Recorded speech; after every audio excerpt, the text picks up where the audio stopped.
도내 일부 지자체가 모든 주민에게 코로나19 국민지원금을 주기로 했습니다. 지자체 간 형평성 논란이 불거지고 있습니다. 최근 강원도 교육청이 강릉 유천초등학교의 혁신학교 지정을 취소했습니다. 의사결정 구조가 합리적이지 않아 자율적인 학교 운영이 어렵다는 건데 논란이 일고 있습니다. 집중 취재했습니다. 2년 전 삼척 덕산해수욕장에서 대학생 2명이 숨진 것과 관련해 안전관리 책임자에게 금고형이 선고됐습니다. 법원은 업무 형태를 고려해 과실 책임을 인정했다고 밝혔습니다. 한국광해광업공단이 오늘 출범식을 열고 본격적인 운영을 시작했습니다. 폐광 지역의 현안을 제대로 살필 수 있을지 앞으로의 행보가 주목됩니다. 안녕하십니까. 뉴스데스크 강원입니다. 코로나 상생 국민지원금 지급이 지난주부터 시작됐는데 여전히 말이 많습니다. 특히 일부 지역은 이런 논란을 없애기 위해 자체적으로 지원금을 지급하면서 또 다른 형평성 시비를 낳고 있습니다. 강화길 기자가 보도합니다. 코로나 상생 국민지원금을 받지 못하는 주민들에게 지원금을 자체적으로 주겠다고 강원도에서 가장 먼저 나선 건 철원군입니다. 철원군은 지난 13일부터 국민지원금을 받지 못한 지역 주민 3,200명에게 1인당 20만 원의 철원사랑 상품권을 지급하고 있습니다. 지금 다 같이 어려운 시기고 추석을 앞두고 그분들을 좀 받게 좀 해서 코로나 시대에 어려운 그런 거에 대한 어떤 격려도 되고. 이런 생각에 동조한 다른 지자체들도 자체 지원금 지급에 나서고 있습니다. 화천군과 양구군에 이어 인제군, 정선군도 동참했습니다. 대상에서 제외된 주민들에게 25만 원씩을 지역사랑 상품권으로 지급합니다. 심지어 홍천군은 코로나 상생 국민지원금과 별도로 소득과 나이에 상관없이 모든 주민에게 20만 원의 재난지원금을 주기로 했습니다. 반면 다른 시군들은 반대 입장을 분명히 하고 있습니다. 정부 방침을 거슬 수 없다는 겁니다. 이게 주면은 뭐 좀 이렇게 그 인지도는 올라가고 더 그렇겠지만 그러면 정부 방침이 무너지지 않느냐. 그래서 정부 기조를 따르는 걸로. 지급을 결정한 군 지역은 지급 규모가 적게는 3억, 많게는 7억 원대로 적은 편입니다. 반면 시 지역은 재정 부담이 군 지역에 비해 훨씬 큽니다. 춘천시만 해도 지원금 지급 제외자가 군 지역 전체 인구보다 많은 3만 명이 넘습니다. 필요 예산만 100억 원이 넘다 보니 엄두를 못 내고 있습니다. 예산이 한정적이라서 우리도 돈이 없으면서 또 잘못하면 저거 내야 되잖아. 차이가 해야 되잖아요, 전부 다. 강원도 역시 재원 부담에다 정부 기조를 유지한다는 방침을 정하고 국민지원금 제외자에 대한 추가 지급은 검토하지 않고 있다고 밝혔습니다. MBC 뉴스 강화길입니다. 삼척시가 국민재난지원금을 받지 못하는 시민들에게도 1인당 25만 원의 코로나 상생 국민지원금을 지급하기로 했습니다. 정부 기준에 따라 삼척시에서는 전체의 91.11%인 58,378명이 코로나19 상생 국민지원금을 받지만 상위 8.89%인 5,695명은 받지 못합니다. 삼척시는 시의회와 협의를 거쳐 재난지원금을 받지 못하는 시민들에게도 25만 원씩의 국민지원금을 삼척사랑카드 또는 삼척사랑 상품권으로 지급하기로 했다고 설명했습니다. 강원도 내 코로나19 백신 1차 접종률이 오늘 70%를 넘어섰습니다. 강원도에 따르면 오늘 오후 5시 기준 코로나19 백신 1차 예방접종을 마친 강원도민은 109만 2천여 명으로 접종률이 70%를 넘어섰습니다. 전국적으로는 전남과 전북에 이어 세 번째로 접종률이 높고 전국 평균 접종률보다 2.1%포인트 높은 수준입니다. 강원도에서는 오늘도 27명의 코로나19 신규 확진자가 나왔습니다. 오후 6시 기준 지역별 신규 확진자는 원주에서 8명이 추가됐고 속초에서 5명, 동해와 양구 각각 3명, 강릉과 영월 각각 2명, 태백과 정선, 춘천, 인제 각각 1명이 발생했습니다. 이로써 강원도 내 누적 확진자 수는 5,899명으로 늘었습니다.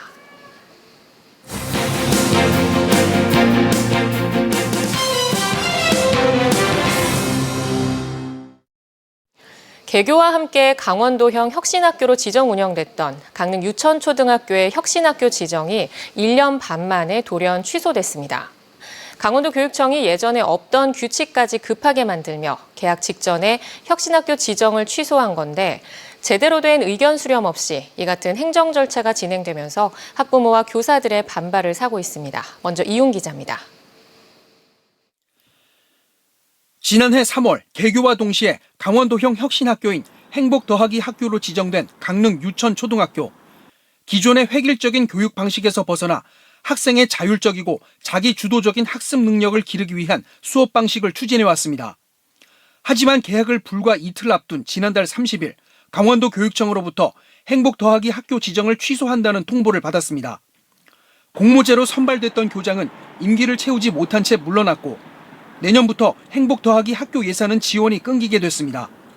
학교가 자발적으로 혁신학교 지정을 취소한 사례를 제외하면 도내에서 이 같은 방식으로 지정이 취소된 건 처음입니다. 강원도 교육청은 비합리적인 의사결정 구조에 의한 학교 운영과 구성원 간 갈등 유발 등이 불거져 감사를 진행했고 위원회를 거쳐 혁신학교 지정을 취소했다고 밝혔습니다.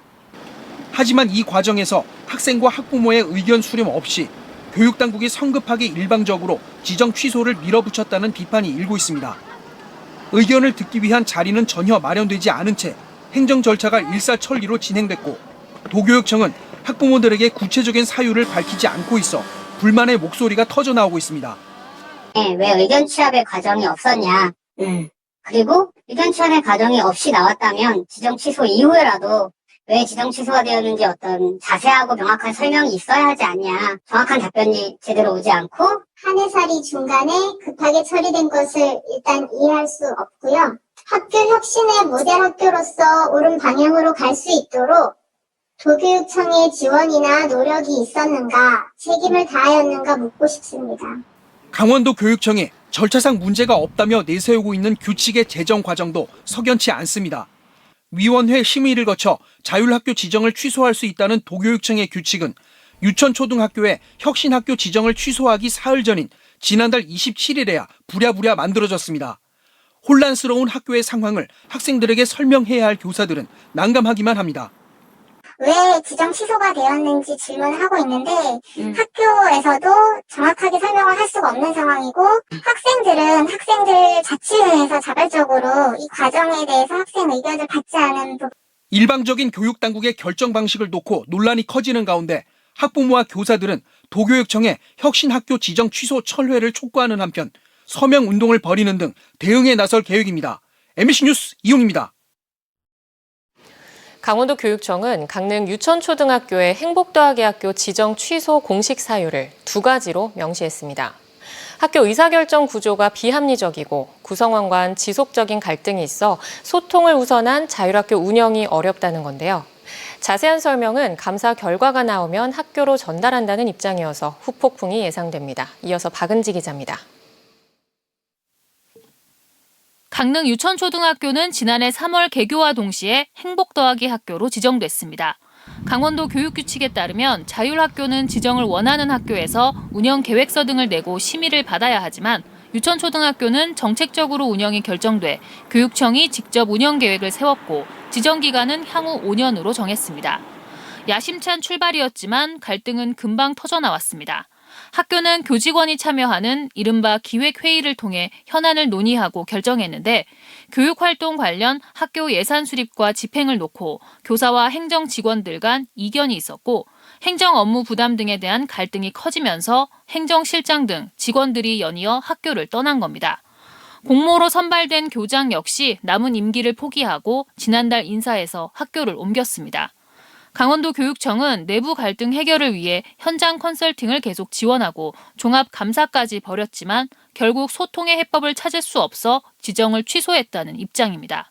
여러 가지 일정에 맞춰서 그때 이제 최종 회의를 해서 이제 그때 결정 날짜가 그날인 거고요. 예, 뭐 그날 하루 만에 다 결정한 건 아니고 말씀드린 것처럼 계속 진행되는 사안들을 면밀히 검토하고 진행을 해서 2011년 강원도형 혁신학교가 등장한 이후 학교에서 스스로 업무 부담 등을 이유로 지정을 포기한 경우를 빼면 처분성이 느껴지는 지정 취소 사례는 이번이 처음입니다. 학교는 물론이고 학생이나 학부모 입장에서는 갑작스러운 일이 아닐 수 없습니다. 아이도 궁금해하더라고요. 왜 이렇게 됐고 앞으로 어떻게 될 것인지. 이제 뭐 수업 같은 거 그럼 우리 탐방 활동 같은 것도 이제 없어져? 이런 거 되게 물어보더라고요. 네, 그래서 대답을 못 해주고 있는 사실도 되게 좀 속상한 것.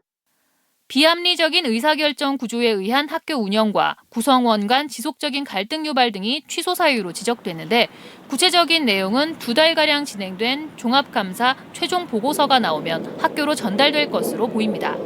일방적인 취소 결정이라는 반발이 있는 가운데 개별 징계 등 처분 가능성도 있어 후폭풍이 예상됩니다. 결과 보고를 하더라도 또 뭐 예를 들어서 이제 개인별로 처분이 들어간다든지 이렇게 되면 또 처분 심의회를 또 운영을 해야 되거든요. 그래서 그 일정도 아직 남아있고. 강원도교육청은 당장의 학교 운영에는 변함이 없을 것이라고 밝혔지만 남은 갈등을 봉합하고 학교 내부가 안정되기까지 상당한 시간이 걸릴 것으로 보입니다. MBC 뉴스 박은지입니다. 광물공사와 광해관리공단을 통합한 광해광업공단이 공식 출범했습니다. 광물자원 사업과 이로 인한 피해 복구를 동시에 담당하는 기관이 탄생한 건데 막대한 채무와 조직 융합이라는 만만치 않은 과제를 풀어야 합니다. 황구성 기자입니다. 통합공단의 출범을 축하하려 모인 9명의 손님들. 신호와 함께 각기 자리에 놓인 버튼을 누르자 폭죽이 터지면서 한국광해광업공단의 탄생을 알립니다. 올해 2월 말 통합공단법이 국회를 통과하고 6개월의 준비 기간을 거쳐 두 기관이 마침내 통합했습니다. 탐사와 개발, 생산까지 광물 관련 산업과 그 후속 조치인 광해 복구까지 아우르는 이른바 광업 전주기 지원 기관이 출범한 겁니다. 자본금 3조 원, 임직원 700명의 대형 공공기관인 만큼 대통령이 기관장과 상임 감사를 직접 임명했습니다. 시너지를 충분하게 발휘를 해서 국가 핵심 광물자원 안보를 뒷받침하고 또 우리 광업지역하고 상생 발전을 통해서 국민으로부터 신뢰를 받는 두 기관의 사업 분야가 합쳐지는 만큼 새 사업 동력을 얻을 것이란 내부 기대가 나오고 있습니다. 기대가 되기도 하고 뭐 누구나 한 번씩은 해보고 싶은 업무들이 많을 것 같아가지고 좀 더 재밌는 회사 생활이 되지 않을까. 조직 구성이 달랐던 두 기관을 조율해 4개 본부와 해외 사업관리단 등 46개 부서를 운영하고 공단 본부는 애초 600명 이상 임직원이 쓰도록 설계된 옛 광물공사 사옥으로 정했습니다. 기존에 쓰던 광해관리공단 사옥은 통합공단의 해외 사업관리단이 사용하게 됩니다. 해외 사업관리단은 계좌를 따로 둬 이 안에서만 해외 자원 사업을 매각하기로 해 통합 과정에서 진통을 겪었던 폐광지역 지원 기금이 과거 광물공사의 채무를 갚는 데 쓰이는 걸 통제하는 장치도 만들어졌습니다. 우리 폐광지역의 주민들은 지역의 수건 사업이 지속적으로 끊기지 않고 계속 이어져 나가기를 바랄 뿐입니다. 6조 5천억 원에 달하는 막대한 채무 관리와 두 기관 출신 직원들의 융합이라는 쉽지 않은 과제가 새롭게 출범한 황규현 체제의 첫 번째 시험대가 될 전망입니다. MBC 뉴스 황구선입니다.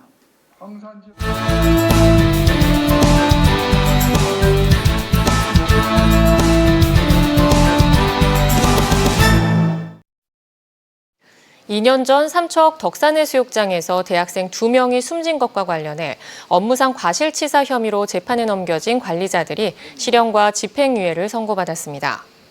춘천지법 강릉지원은 업무상 주의 의무를 소홀히 해 해수욕장에서 물놀이를 하던 대학생 2명을 숨지게 한 혐의로 기소된 안전관리 책임자 A씨에게 금고 1년을 선고하고 안전요원 2명에게는 각각 금고 1년에 집행유예 2년, 금고 10월에 집행유예 2년을 선고했습니다. 재판부는 위탁계약 내용과 업무 행태 등을 고려하면 피고인들의 과실 책임이 인정된다며 양형 이유를 밝혔습니다. 2022학년도 대입 수시 모집 결과 도내 대학들의 경쟁률은 지난해와 대체로 비슷했지만 재정지원 대학에 미포함된 곳은 경쟁률이 하락했습니다. 대학별 경쟁률을 보면 연세대 미래캠퍼스는 939명 모집에 1,641명이 지원해 11.33대 1, 한라대는 2.38대 1로 지난해와 비슷한 수준이었습니다. 하지만 교육부의 일반 재정지원대학에서 탈락한 상지대는 지난해 3.76대 1에서 올해 2.77대 1로 하락했고 가톨릭 관동대도 지난해 3.75대 1에서 올해 3.21대 1로 떨어졌습니다. 제3회 강릉국제영화제가 프로그램 하이라이트인 국제장편 경쟁 부문에 10편의 작품을 선정했습니다. 국제장편 경쟁 부문은 문학 원작이라는 지난해까지의 출품 제약을 없애 전 세계 73개 나라에서 547편이 응모한 가운데 영화제 기간에 상영할 10편이 선정됐고 오는 17일 목록이 발표될 예정입니다. 장르와 길이 제약이 없는 비경쟁 부문은 118개 나라에서 3,717편의 장단편 영화가 대거 출품됐습니다. 올해는 기존의 아날로그 필름 원본을 보다 선명한 디지털 파일로 다시 제작한 6편의 걸작을 선보이는 디지털 리마스터링 버전 프로그램도 마련됐습니다. 올해 강릉국제영화제는 다음 달 22일부터 31일까지 열흘간 강릉 독립예술극장 신영과 CGV 강릉, 강릉 대도호부 관아 등에서 열립니다. 삼척시가 추진해온 이사부 역사문화 창조 사업이 내년 초에 준공될 예정입니다. 2016년부터 추진해온 이사부 역사문화 창조 사업에는 모두 288억 원을 투입하며 정라동 육향산 주변에 이사부 기념관과 독도체험관, 관광안내센터 등을 조성합니다.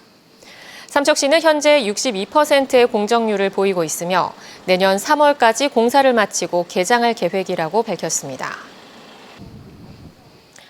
동해시가 망상 오토캠핑 리조트 재해복구공사 단지 안에 망상 해안생태계 보전 중요성을 알릴 해안생태관을 조성합니다. 해안생태관은 산불 피해 나무를 활용해 지어지며 대형 산불 피해와 복구 과정을 영상으로 볼 수 있는 관람 공간이 마련됩니다. 전시관에는 모래 말뚝버섯 등 망상 해안사구에서만 볼 수 있는 희귀종도 전시됩니다. 강원도 교육청이 2022학년도 공립유치원, 초등학교, 특수학교 임용 후보자 선정 경쟁시험 시행 계획을 공고했습니다. 선발 예정 인원은 유치원 교사 22명, 초등학교 교사 103명, 특수학교 교사 9명 등 모두 134명으로 지난해보다 61명 줄었습니다. 원서 접수는 강원도교육청 홈페이지에서 10월 4일부터 8일까지 진행되고 1차 시험은 11월 13일 치러질 예정입니다. 외국에 서버를 둔 불법 도박 사이트를 운영하며 수익금을 챙긴 3명이 징역형을 선고받았습니다. 강원 뉴스 마칩니다. 고맙습니다.